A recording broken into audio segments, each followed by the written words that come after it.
George Carlin is a comedy legend. How can regular people like you and me become legends like he was? Well, we can still learn a lot from old Uncle George. Now let's go back to 1977 and his first HBO special On Location at USC to see what we can learn about joke writing. Now you can watch the special yourself on Amazon, link below. Curiously, this special does not appear to be streamable on Max, which is the thing that HBO turned into for streaming. I mean, HBO is who originally made this thing. It's weird. What's not weird is saying thank you to the patrons who support this channel. Now, if you want to watch my videos ad-free, plus get all kinds of other patron-only content, maybe even support what I'm up to, I'd love to have you. Thanks, guys. This was the dawn of the idea of the comedy special, and the dawn of something called cable TV. Previously, television was a broadcast-only thing, which meant that if you lived too far away or behind a hill or something, your television couldn't get any signal. So media companies put down cables to reach new markets. Like the streaming boom that now seems to be coming to a steaming fart, all those new subscribers meant that cable companies needed new content, and that search led them to George Carlin. On Location at USC is also the first public outing on film of Carlin's legendary 7 words you can't say on television chunk. Anyone interested in comedy around my age can repeat most of this chunk to you, supposing you want to talk to people my age at all, which is a dicey prospect. Let's back up a touch. Carlin had been performing for 15 years or so already. He'd been on radio and TV. He'd been on The Tonight Show with Johnny Carson and Jack Paar. And as all performers did at the time, in those days he appeared very buttoned down, suit and tie, squeaky clean material for the most part. And now with the latest in weather, here's Al Sweet, your hippy-dippy weatherman. Hey, baby, what's happening? But we also know that he must have been straining to become more anti-establishment throughout the 60s. I mean, he got himself arrested with Lenny Bruce in 1962, after all. I mentioned that in a video about Lenny Bruce, which I'll link below. In the later 1960s, Carlin reinvented himself. He stopped wearing the suits, he grew his hair out, and he lost a lot of TV bookings as a result. Now, keep in mind that being a counterculture hippie seems cool in retrospect, but it was not cool at the time. But he stuck with it, and his popularity began to climb again, despite the dip while he changed persona. As we see in the introduction to the special, this was a new kind of medium, a new kind of delivery of entertainment, and a new style and persona from Carlin. Well, new-ish. By this point in 1977, it had a few years of polish on it already. Now, the first thing to notice about the special is, of course, Carlin's iconic delivery. Yeah, it's home box office, you know. It's not our home yet, but we can watch it at home. Now, I'm sure that you're familiar with it already, but think about the way that he uses his voice. He's varying his tone all over the place. It's like a vocal version of a Baroque picture frame with swirls and flowers twisting all over the place. More on that in a second. Now, I'm not saying that you should go to your next mic and try to do a ton of voices, but if you have a distinct voice or you can develop a distinct delivery, it's a plus. I mean, think about comics like Hannibal Buress, Maria Bamford, Daniel Simonson. As soon as you hear them talk, you know who it is. That's not a bad thing. At the top of the show, Carlin has to deal with a heckler a little bit. I mean, they're not really a heckler. They're just someone yelling louder. What? Louder? Is the Louder family here? They follow me everywhere. Then it seems the material starts with this observation. So, have you noticed there aren't many Chinese guys named Rusty? It's true. I assume the name just never caught on over there, you know. As you know, if you've heard me talk about joke writing before, I don't think that your everyday joke gardening style writing should include tags. So no tags while you're having ideas, just set up and punch. Yes, tags are fun to write, but it doesn't make that much sense to write tags for jokes when you don't even know if the joke works or not. It's like imagining a marriage to someone that you haven't dated yet. But my main concern with tags is that they can lead to the dreaded lukewarm paragraph, also known as the conversational style. More on both those ideas in a video linked below. So in this case, I prefer that when you're writing your 5 daily jokes, for this one, you just write something like, ever notice there are no Chinese guys named Rusty, but not the part about, I guess it just never caught on. But having said that, we're gonna see in this special that Carlin's genius starts with his observations, but it's really developed in the tags and the act outs. So if you wanna mold your performance to be like him, you're gonna have to do tags and act outs at some point. But keep in mind that your writing and your ideation process can and should be different from what the finished material looks like. This is also that you don't try to edit as you're having ideas. That way, madness lies. If you edit as you're having ideas, you run the risk of editing yourself into a standstill.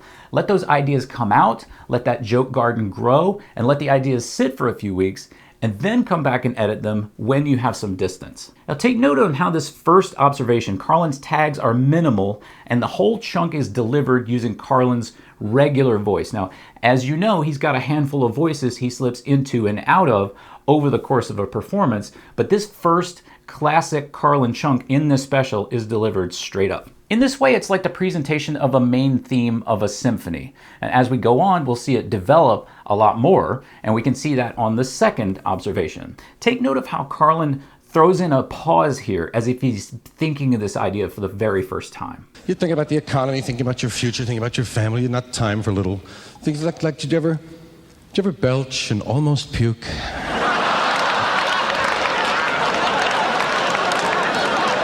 From there, we get into classic Carlin observations, like this chunk about everybody coming over. Wouldn't it be great if everybody came to your house? Oh, is it? Everybody. I think there's a really interesting moment here where Carlin does a tag about everyone coming over to your house, and it kind of doesn't land. Everybody. Hold on a minute. Marge, chairs. I think this is just because the audience isn't as used to him as they will be over the coming years. Maybe he said it a moment too early or didn't sell it enough. It just sticks out to me because it's a classic Carlin type thing to say, and the audience isn't down. Here's a weird thing. There's a kind of nutty moment with the sound. You can hear someone jiggling a microphone around, and it's not Carlin. Little things like, have you ever selected an item at the supermarket and begun to put it in someone else's basket by mistake? You feel alien for a moment. It's like, ooh, oh. I think someone on the crew is repositioning a house mic and it just got left in the audio, presumably because there was no way to take it out. Then a dude actually rolls onto the stage and swaps out Carlin's mic. You would never see this now. Maybe it would happen live, but they would cut it for the special. My goodness, look at this here. We're going to... Oh, we have a little trouble with the mic? Oh, yeah. Okay, tell Johnson I'll call him at the end of the week. The second mic is a lot shittier. It's one of the ones that makes a noise whenever you move the cord. I guess because the mic capsule is mounted directly to the housing or something. Anyway, amazing moment. As far as material goes, even though we've been warned at the top of the special we're going to see some intensely offensive language, it's all evergreen observational stuff. And it helps a lot that Carlin's vocal delivery is so unique, but his physical movements are also pretty remarkable. Wow. Big one. This material is all the proof you need that you can do comedy without shitting on people. You can talk about how wild people are, how unreasonable people can be, and how weird life is, all without being a dick about it. An hour into the special, keeping in mind that we had a few minutes of introduction, warning, and interview up top, we're again warned that Carlin is going to use especially controversial language.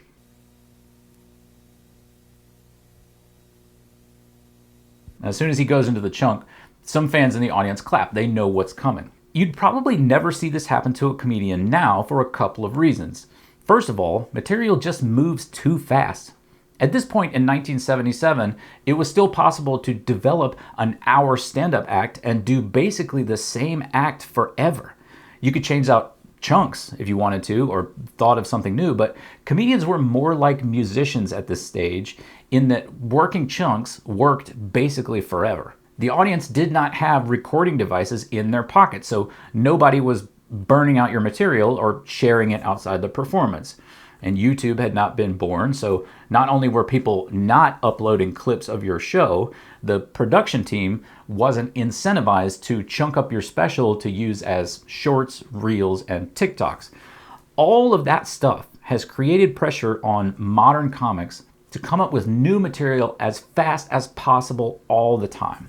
Not so in 77. There is left that word, that group of words that we... pay. Well, they're your words, gang. The people clapping here have maybe seen Carlin do the 7 words chunk live, or they've heard it on his albums since 1972. So fans of the material could re-listen to chunks that they liked. But re-listening wasn't so available that casual fans got burned out. My interest in comedy is primarily from a writing perspective, so I appreciate prepared material a lot more than crowd work. I also like writing regularly, so I would probably never do a chunk for more than a year, let alone 5 years or more. But there is something to be said for knowing a chunk of material as well as Carlin must know this one. This is also sort of the ideological basis for today's cruelty profiteers who want to say the N-word and the F-slur, even though they aren't yet outright saying the former on Netflix. Carlin's defense of this bit was that words themselves do not have power, and we give them power by not approaching them, so there's no reason not to say them. That makes sense for a word like shit, but to extrapolate from there to the N-word or the F-slur does not make sense because those words have been imbued with power thanks to the centuries of abuse they represent. They are not in the same league as piss. I think it's insane for straight white guys to want to say words like the N-word or the F-slur at all, let alone as part of their act. I think it's a gross engagement economy money grab, aka cruelty profiteering. And it's nuts to me that anyone thinks Carlin would have been on board with it. Go back and watch Carlin on Larry King talking about Andrew Dice Clay in 1990. He lays it all out for us. I would defend to the death his right to do everything he does. The thing that I find unusual, and it's not a criticism so much, but his targets are underdogs. And comedy traditionally has picked on people in power, people who abuse their power. Women and gays and immigrants are kind of, to my way of thinking, underdogs. And, he ought to be careful because he's Jewish. And a lot of the people who want to pick on these kind of groups, the Jews are on that list. No, it shouldn't be illegal for Dice to be a misogynist or take on the persona of one. That's freedom of speech. But Dice still shouldn't be saying what he's saying because comedy is about attacking power, not the underdog. Speech is powerful. Comedy is a subset of speech. People who wield power should do it carefully. If they can't do that, they suck at it. If they could, but don't, they're being an asshole. Tits. Hey, thanks for watching. If you enjoyed this, like and subscribe, and maybe jump on the Patreon if you want to help me make more. And if you want to talk about comedy writing with people who are trying to do it in a constructive way, we also have a Discord channel.